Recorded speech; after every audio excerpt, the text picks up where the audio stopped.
Hello everyone, today I will show you how to optimize a PDF file using Foxit PDF Editor. Open your PDF file with Foxit PDF Editor.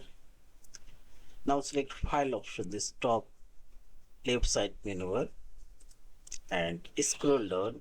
You will find this PDF Optimizer option. Click here and select here Advanced Optimization. Now select Advanced Optimize.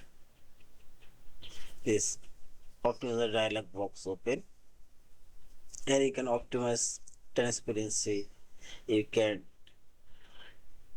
exclude compress image or include clean up, discard user data, and so on.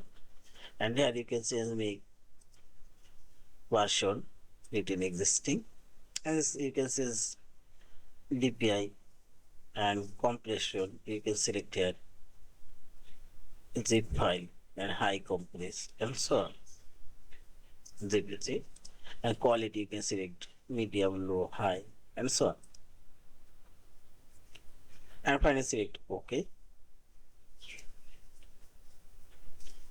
Save as a PDF file. Select save. Or advanced optimization now applied. Yeah.